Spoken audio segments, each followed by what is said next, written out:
So the question I've really been asking myself for the past week or so is the LA Lakers a true title contender in the Western Conference and just in the entire NBA in general? Because we know there was that big trade, some time ago between the Nets and the Lakers, sending D'Angelo Russell to the Brooklyn Nets for Dorian Finney-Smith and Shake Milton, which was a huge trade for both teams. I mean, the Lakers really benefited getting DFS and Shake Milton, and that's kind of what I want to talk about in this video because the Lakers have been playing really good basketball over the past couple of weeks, and they do have a record now of 20-15, and they just had a very close and competitive game with the Houston Rockets, who look like one of the best teams in the Western Conference. So we'll check out the box score here of this game and about some other games that have been happening. And I just want to talk about the Lakers and are they actually true title contenders after making that move to get DFS and Shake Milton, or do they still need to make some other trades? Do they still need to make some other moves? Or just start playing better basketball in general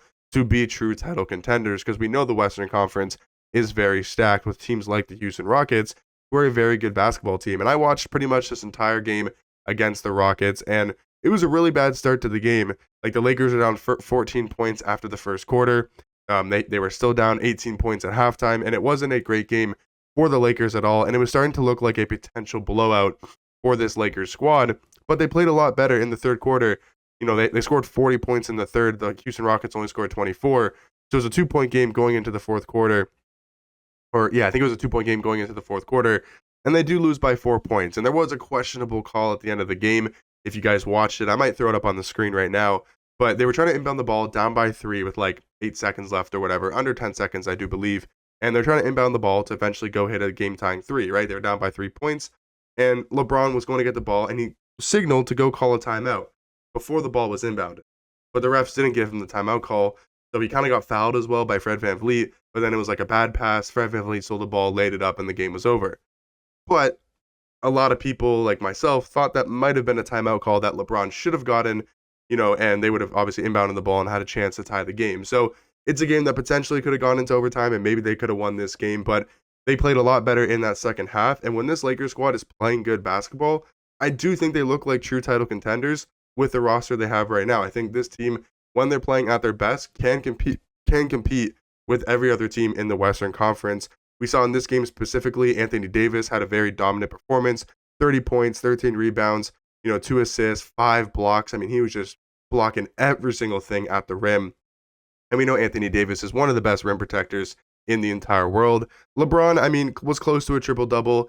Maybe didn't have the greatest night for LeBron standards, but it was really good, like over 50% from 3, 50% from the field.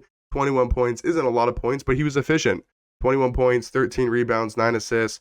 He did have a steal as well, and he was hitting like one-legged threes, and he just got hot from the three-point range. I think it was in that third, maybe fourth quarter. I think it might have been the fourth quarter is when LeBron did get hot from 3. So your two superstars had good games. I mean, this is what the Lakers can do. Anthony Davis can be that 30 points per game scorer, and LeBron can kind of just get close to a 20-point triple-double, be efficient from 3. I think that's when this Lakers team is going to be at their best, when Anthony Davis is that number one option, being dominant, scoring 30 points a night.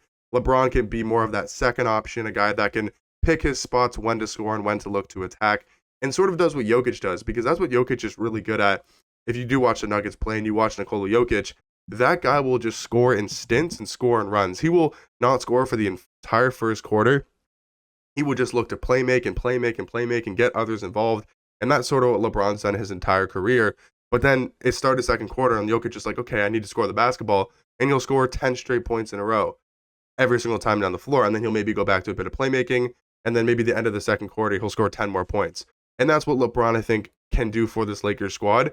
And that's when he's going to be at his best. Anthony Davis can control the scoring, throughout the game and throughout the 4 quarters. But LeBron can pick his spots and pick his times of when he wants to score the basketball. And he can score, obviously, easily 20 points a night. But with this Lakers team, the emerge of Austin Reeves as a legit third option in the NBA, I think is what is making this Lakers team look like true contenders. Because last year and the year before, last year the Lakers lost in the first round to the Nuggets. And the year before, when they went to the Western Conference Finals and lost to the Denver Nuggets, Austin Reeves was a really good player. But I don't think he was by any means a true third option in the NBA and a third star and a big 3. But with how well Austin Reeves has been playing pretty much since that Christmas Day game where he obviously had that game winner, which I think gave him a huge boost of confidence and just overall his play since then has been amazing. But in this game specifically, he did have 21 points, 10 assists, and I believe since that Christmas Day game, he's been averaging like over 10 assists per game. And like there's some games, I think he had that one game where he had like 15 assists. So he's scoring the ball very effectively, and he's also assisting and playmaking really well for this Lakers team. So I think with the emerge of Austin Reeves, this is why I'm saying the Lakers could be a true contender. You got to talk about Max Christie, a guy that at the start of the year, a lot of people were writing off as, I thought going into the season, this would kind of be the Max Christie year, sort of like Austin Reeves did have like 2 or 3 years ago for this Lakers squad. But Max Christie has really stepped into a role in this starting group, and I think he's done a great job at shooting the ball effectively, playing good defense, and he's a great player off the ball. He doesn't need the ball in his hands, and he can play very effectively alongside obviously guys like Austin Reeves, LeBron, Anthony Davis. Rui Hachimura does have his rebounding struggles. I mean, only 1 rebound against the Houston Rockets. It's just not acceptable for Rui, and he has a lot of lapse on defense of just not boxing out and not playing good defense, but he's a guy that can shoot the ball very effectively, 50% from 3 in this game against the Rockets, and I still do like Rui as a starting option for this Lakers squad. So I think they found a good starting group that you have enough playmaking, you have enough defense and scoring, and just all around you have enough for the starting group. I think they have one of the better starting fives in the NBA. Now, their bench is something that they obviously need to work on. I think getting DFS was obviously a great addition for their bench. He scored, for example, 13 points in this game. On solid efficiency, the 3-point wasn't great at only 2 for 6, but he also did get you 2 steals, 2 assists, and 2 rebounds, really impacting the game all around, not just scoring the ball, not just rebounding the ball, not just passing the ball. He was able to do everything, and we know DFS is a really, really good defender, a very versatile defender that can truly guard 1 through 5 in the NBA currently. But other than that, I don't think they really have much consistency off the bench. I think they need to, before the trade deadline, go out and get a Walker Kessler, go and get a Jonas Valanciunas, go get a Robert Williams III, go get a center that you can have as your backup option, or either start and then have some more just assets off the bench. Because right now, I'm looking at this bench roster, and Dalton Connect off the bench, can be really good, but he's going to be inconsistent. He's a rookie. It's going to be hard to trust him down the stretch in playoff time. But I do think Dalton Connect and DFS can be the Lakers' 2 best bench options right now. And I'm not opposed to that. I think that can work. You get some really good scoring, firepower from Dalton Connect. And then you also do, of course, DFS, who can really do everything on the floor. If we do look at the NBA standings, the Lakers, like I said, are 20-5 and are currently the 5th seed in the Western Conference. And I think that's a realistic spot for them. I think they'll probably finish the season. As a Lakers sort of fan, like as a LeBron fan, as a Lakers fan, I hope they finish anywhere between like 4 to 6. Just not in that play-in range, of course, would be ideal. And I think that's something that's realistic for this Lakers squad. If we do take a look at their schedule, they have been playing really, really good basketball, like I've said, over the past month or so. They do play Dallas, which should be a winnable game without Luka Doncic. That is obviously tomorrow on Tuesday. Then they play Charlotte, which should be a very winnable game. They do got 2 games against the Spurs, and I think they'll probably split, if that's my guess, like my prediction. I think they'll probably split those 2 games. Then they got to play the Heat, Brooklyn. So they got some easier games actually coming up. They do got a big game on the 23rd against Boston, which should be a great game. Obviously nationally televised and everything at 10 p.m. But yeah, I think overall they have an easier schedule coming up.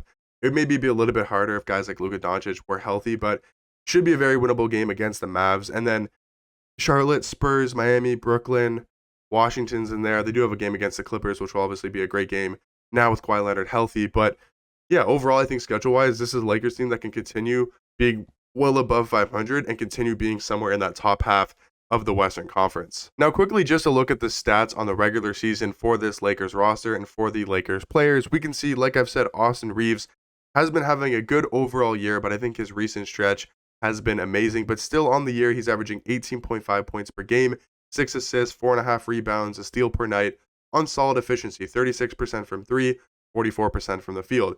Anthony Davis has obviously been elite, looking like an all-NBA, sort of an MVP candidate, but I think he's kind of slipped down that mountain with guys like Jokic and Shea and Luka, Wemby even playing at the highest level that they're playing at. But AD is still 26 a night, 12 rebounds, 3.5 assists, a steal per game at least, and then 2.5 blocks around. And he's also shooting the ball very effectively from the field, 52%, and he's still able to hit the 3 sort of consistently at 32%. LeBron James is still having a great all-around year. I mean, 24 points per game, 7.5 rebounds, and 9 assists, pretty much, right? Like, those are great numbers for LeBron James. and he's doing it very efficiently, over 50% from the field and almost 39% from three. LeBron James, like these top three guys, are having really good seasons. Rui Hachimura has been good, over 40% from three at 12 points per night. Like I mentioned earlier, I think Max Christie has been a really good addition for the Lakers in the starting lineup. 8 points per game on 37.5% from three and 45.5% from the field goal. Dalton Connect as a rookie has been really good. His 3-point has been struggling a lot recently, but he's still at 35% on about 10 points per game. So looking at the numbers for the Lakers, I think with one more potential trade to go get a center, whether it's their backup center, whether they play the center alongside Anthony Davis and LeBron in that front court, I think this is a Lakers team that if they can go get a Walker Kessler, if they can go get a potential center that can really help them out, whether that's Jonas Valanciunas, whether that's even a guy like Nick Richards, whether that's Robert Williams. Those are just some names that I know that they're looking to go out and get. If they can get one of those guys and not giving up anyone else really in their rotation besides like Jackson Hayes or Gabe Vincent or, JFS or JHS, Jalen Hood-Schifino, I think this is a Lakers team with one more move to go get a center that can really be impactful and really help this Lakers group. I think can be true contenders in the Western Conference and could make a run at the NBA Finals. But let me know in the comment section down below what you guys think about this Lakers squad, obviously after the trade, going and getting DFS and Shake Milton. Let me know what you guys do think down below. What the Lakers are like. Do you think they're finals contenders? Do you think they're just a bad team? Let me know what you guys think. All your opinions down below. And I'll catch you guys in the next one. Peace.